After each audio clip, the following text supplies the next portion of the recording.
Dalam pada mana kita tengah berperang mendepani COVID-19 ini, tolong duduk rumah. Tolong duduk rumah. Itu mungkin perkara yang agak sukar untuk kita depani kerana masih ada yang kena keluar bekerja. Betul. Masih ada yang kena keluar bekerja dan menjalankan aktiviti ekonomi seperti biasa. Ya. Namun dalam pada kita keluar itu, apabila habis saja kerja, ke mana tujuan kita? Ya, jangan Balik melilau. terus ke rumah. Betul. Jangan melilau, balik rumah. Yang penting balik rumah mandi. Mandi, basuh tangan dengan sabun. Pelitup muka yang dipakai seharian itu, buang. Betul. Dia jangan pakai lebih daripada sekali sebab kita risau juga kebersihan pelitup muka itu tadi. Mungkin ada juga yang boleh dicuci, tapi kena cuci bersih-bersih lah. Jadi kita nak bercerita mengenai tolong duduk rumah ini. Kita nak bersama dengan Dr. Vignesh Waranmuthu bersama dengan kita dalam talian, iaitu daripada Ketua Penolong Pengarakanan Bahagian Kawalan Penyakit Kementerian Kesihatan Malaysia. Selamat pagi, Doktor. Selamat pagi, Syafiqah. Selamat pagi, Terence. Doktor, kali ini kita punya topik agak mudah tetapi susah. Ya. Dia mudah tapi susah. Dia duduk atau diri tapi di rumah. Betul. Bila kita cakap mengenai kena duduk di rumah ini, semuanya berkaitan dengan bagaimana kita nak mengawal diri kita ni supaya tidak keluar daripada rumah. Jadi maksud kawalan kendiri ini sendiri bagaimana, Doktor? Sebenarnya manusia sebagai makhluk sosial ni, dia susah nak duduk satu tempat. Dia memang memerlukan disiplin yang tinggi.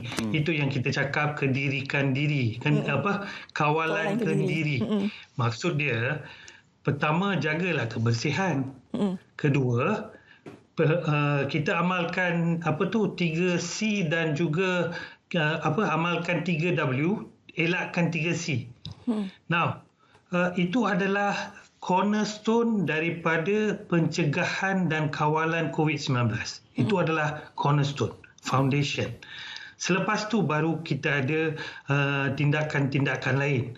Dan apakah yang harus kita buat? Maksud dia, apabila kita keluar daripada rumah, pastikan kita memakai pelitup muka dengan betul. Maksud saya dengan betul adalah menutup hidung dan juga mulut. Hidung dan mulut bukan macam ni, bukan macam ni, bukan macam ni. Okey. Itu pertama. Kenapa? Virus ini berjangkiti orang lain melalui percikan dan percakapan daripada air liur kita, daripada bersin, daripada batuk. Itu first thing. Kedua, kita kena elakkan tempat yang sesak. Seperti mana tadi Terence dan Syafiqah beritahu. Pulang daripada kerja, boleh pulang ke rumah. Akan tetapi, kadang-kadang kita kena pergi beli barang-barang dapur, barang-barang keperluan rumah. Pastikan kita pergi dan ke one stop center lah. Contohnya kita cakap kenapa mall dibuka oleh kerajaan dan so on. Mall dibuka sebab dia adalah one stop center. That means keperluan-keperluan yang kita boleh dapat, boleh didapati di satu tempat. Tapi janganlah kita beramai-ramai ke sana. Now, kita dapati bahawa ada kes-kes sporadik dan juga kluster yang terjadi di tempat-tempat tertentu. Saya bukan tunjuk kepada satu tempat. That means kita lihat secara keseluruhan, tempat-tempat yang red spot ni, memang dia dah ada kluster dan juga sporadik. Ada mengatakan bahawa kita kena kontrol sporadik, kita kena kontrol kluster. Kita kena kontrol kedua-duanya sebab dia seperti awalnya dengan sporadik, 1-2 kes menyebabkan kluster.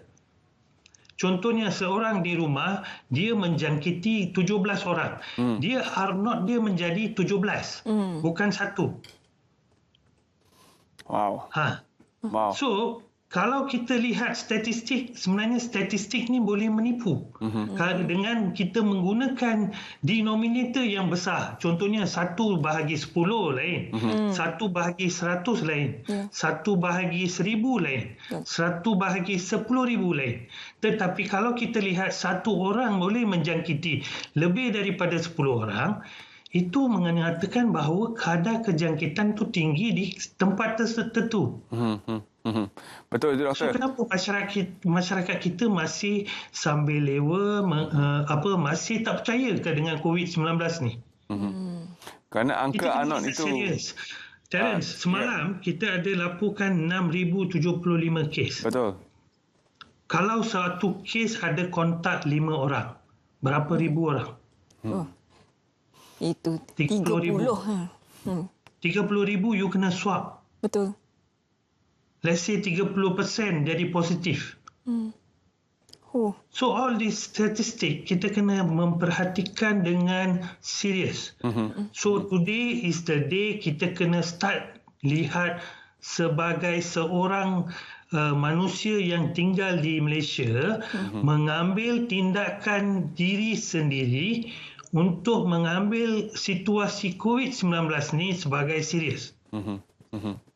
Nah, COVID-19 ni bukan hanya menyebabkan respiratory, tak ada simptom and so on. Now, adik-beradik coronavirus ni boleh menyebabkan penyakit-penyakit jangka panjang. Contohnya, penyakit-penyakit neurologi, penyakit-penyakit di saluran cerna dan penyakit-penyakit di hati dan juga paru-paru. Kita melihat coronavirus yang lain boleh menyebabkan penyakit-penyakit kronik di hos-hos berkenaan. So kita tak tahu apa akan jadi jika seseorang dijangkiti dengan coronavirus, dia dah sembuh, tapi dia boleh menyebabkan kronik dalam masa 2 tahun, 5 tahun, 10 tahun, kita tak tahu lagi. So lebih baik kita cegah dengan mengambil vaksin. Betul. Tadi kita ada dengar tentang vaksin tu adalah bukan ubat and so on. Tanggungjawab vaksin itu adalah satu untuk menghasilkan herd immunity, betul. Tetapi kita juga dapati bahawa seorang boleh juga dijangkiti dengan COVID walaupun dia telah mengambil vaksin tersebut. Ini mengatakan bahawa walaupun kita sudah memberikan vaksin kepada kelompok tersebut, ada sekelompok yang imun sistem dia masih lemah. Masih tidak pick up untuk melawan virus tu waktu dia masuk ke dalam tubuh badan kita. So ini kita kena perhatikan. Ya, doktor, kalau kita lihat kepada angka ANOT yang doktor sebutkan tadi dan juga kadar keberjangkitan, itu mungkin melihat kepada varian lama. Dengan varian-varian baru ini, VOC, mana kita lihat ada varian India, varian Afrika Selatan dan varian UK sebelumnya, mungkin kadar keberjangkitan itu adalah lebih tinggi berbanding dengan sebelumnya. Jadi, boleh doktor bercakap kepada cara bagaimana varian ini merebak dengan lebih pantas lagi dan dengan itu memberi satu lagi peringatan yang lebih serius kepada masyarakat untuk menjaga SOP ini? No, Terence, semua varian boleh menyebabkan kadar kejangkitan yang tinggi apabila kelompok tersebut tidak mempunyai imuniti terhadap sebarang coronavirus. Dan varian-varian baru ni terjadi disebabkan oleh perubahan-perubahan atau mutasi pada spike protein di virus tersebut. Now, varian-varian ni boleh menjadi lebih kuat atau varian-varian ni boleh menjadi lebih lemah. Itu terbanding kepada kelompok yang tinggal di satu geographically area lah. Dan kita dapati bahawa varian ni akan terjadi. Walaupun varian lama, varian baru atau varian-varian yang akan datang so on, kita khawatir atau kita bimbang kalau terjadi satu mutasi yang baru sehingga menyebabkan vaksin-vaksin yang kita ada sekarang ni tidak lagi dapat membentuk antibodi yang spesifik terhadap virus-virus yang telah terjadi mutasi baru. So untuk mengelakkan terjadinya mutasi, kita kena elakkan dijangkiti. Betul. Baik. So mutasi itu terjadi pada orang yang telah dijangkiti, bukan di environment. Baik.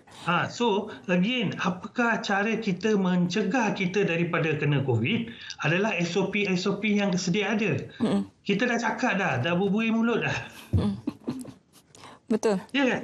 Betul, doktor. Sudah banyak kali kita berbincang tentang perkara yang sama, iaitu duduk di rumah. Tetapi kalau kita melihat kepada berita yang baru ini, ada yang sampai melanggar PKPD untuk keluar pergi menziarahi rakan dan kaum keluarga. PKPD itu boleh mereka bolosi untuk keluar tanpa mengambil kira bahawa mereka sebenarnya membawa tetamu yang tidak diundang bersama untuk kembali ke pangkuan keluarga. Bagaimana untuk memberi kesedaran dengan lebih mendalam kepada golongan masyarakat? Walaupun kita sampaikan berita dengan apa cara sekalipun, nampaknya masih ada yang degil. No, that shows immaturity. You see, usia tidak secara Usia tidak menggambarkan kematangan seseorang. Usia kadang-kadang boleh naik tapi maturity tak ada. Betul. So macam mana kita nak tahu seorang tu ada maturity yang bagus? Dia disiplin. Dia melakukan apa yang diberi arahan dan berdisiplinkan diri. Kalau seseorang mempunyai nilai-nilai ini, dia dapat mencegah COVID ni bukan pada diri dia sendiri, pada masyarakat kita. Itu yang kita cakap, lindung diri, lindung semua. So the cornerstone is whether you are disiplinkan diri dalam keadaan sekarang. Supaya kita dapat cegah ni. So 6,075 kes itu adalah benar. Masih juga ada orang cakap KKM buat nombor. Kalau buat nombor tu, saya pun nak buat nombor. Ya kan? Di office saya di sebelah sini ada satu dewan. Di dewan tu ada sekitar 20 pegawai. Bekerja dari pagi sampai malam untuk verify semua kes-kes yang masuk ke dalam negara ini, dan di situlah mereka akan tabulate dan memeriksa adakah benar swab test bagi kes-kes tersebut adalah positif melalui sistem SIMCA. So ini memang kita lakukan sepanjang masa. Dan saya rasa masyarakat Malaysia tak perlu lagi khawatir adakah ini benar, adakah ini tidak benar and so on. Please faham, ya, masyarakat Malaysia. Baik, doktor. Bila kita bercakap mengenai duduk di rumah itu... Faham tak? Faham tak? Kita harap semua faham, ya, dan jelas apa yang doktor katakan tadi. Tapi bila kita bercakap mengenai duduk di rumah, andai kata kalau kita duduk di rumah bersama dengan mereka yang kuarantin di rumah, bagaimana pula dari segi SOP-nya? Dari segi macam kita nak buat penyediaan pemakanan, dari segi pinggan mangkuk dia, adakah boleh berkongsi atau kita perlu asingkan cara pembersihannya, bajunya, bagaimana? No, yang paling optimal adalah seseorang yang positif atau kontak berada di satu rumah, sebaiknya dia berada dalam satu bilik yang tersendiri dengan toilet, kemudahan toilet. Dan makan, minum semua kita boleh bagi pada pintu dia, dia boleh ambil. Dan juga ruangan atau tempat yang beliau berada tu kena ada pengudaraan yang bagus. Ventilation yang bagus. Kena ada tingkap. Bukan hanya mengharapkan penghawa dingin. Penghawa dingin itu bukan HEPA filter. Dia bukan air treatment system. Dia hanya pendingin. So pastikan ventilation dalam bilik tersebut adalah baik. Jangan takut masuk angin. Dia takkan masuk angin. So yang penting ventilation bagus. Kedua, pengasingan diri. Contohnya, let's say memang tak boleh nak mengasingkan diri, pastikan orang yang kontak atau kes memakai pelitup muka dengan betul. Jaga kebersihan. Dan memang pinggan mangkuk ke pakaian dia boleh diasingkan, dan cuci pun boleh cuci asing lah. Memang kita dapati bahawa ruangan di mana seseorang yang positif tu berada, di environment tersebut kita boleh jumpa virus coronavirus ini. Tetapi dengan ada pengudaraan, pencahayaan yang bagus, kadar virus tersebut di dalam ruangan tersebut boleh berkurangan. Itu adalah dilution factor dan juga cahaya matahari yang ada alpha ray, beta ray and so on, yang ultraviolet tu boleh yang selaput virus tersebut boleh dipecahkan dengan ultraviolet yang daripada cahaya matahari tersebut. Doktor, dalam masa-masa inilah juga kita akan melihat promosi untuk pelbagai produk yang kononnya akan membunuh virus. Adakah doktor mempunyai sebarang pendapat berkaitan dengan air purifier ataupun sistem yang berfungsi di dalam ruang tempat tinggal yang boleh kononnya membunuh semua jenis virus dan kuman?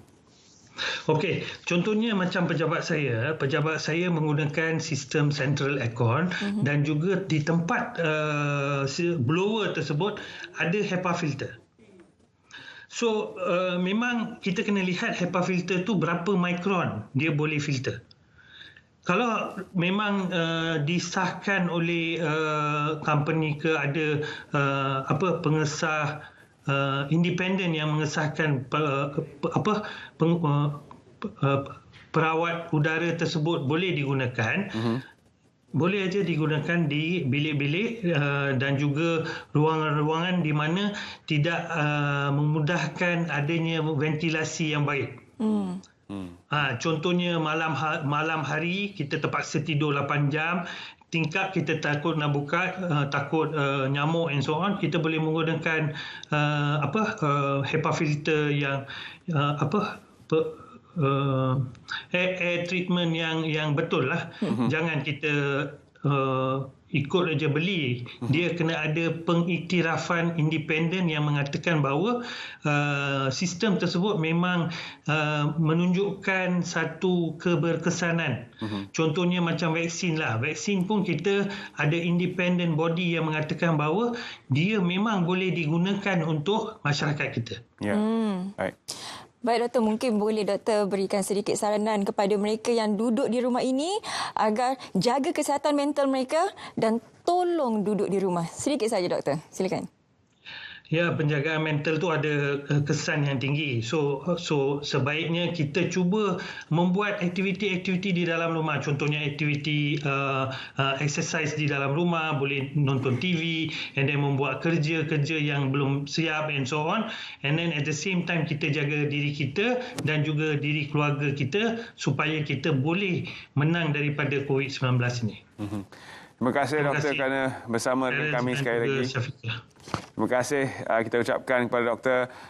Sama-samalah kita berperang dan sama-samalah kita menang ke atas virus ini. Sangat penting untuk kita amalkan penjagaan SOP dan juga pastikan bahawa kita adalah masyarakat yang matang, ya, yang ikut dengan apa yang disarankan, kerana kalau tidak ikut, inilah kesannya 6,075 kes baru. Yang saya suka doktor tu katakan tadi, umur bukanlah sebenarnya pengukur kepada tahap kematangan. Sebab itu kita jangan memandang rendah kepada adik-adik di sekolah. Sebenarnya mereka di sekolah ini jaga segala SOP.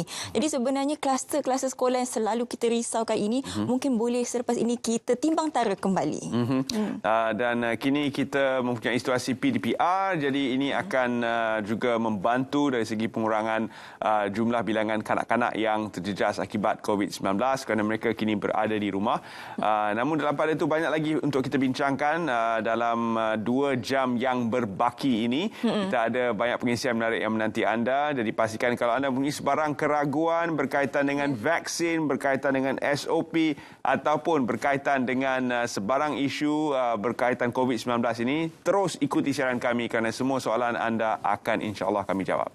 Yang penting yang duduk kuarantin di rumah itu pastikan ruang udara itu sentiasa ada. Janganlah sebab kita takut virus tu terkeluar kat rumah ataupun jiran sebelah tutup semua tingkap-tingkap ataupun pintu kan. Tak boleh sebab macam kata doktor tadi, kita memerlukan cahaya matahari.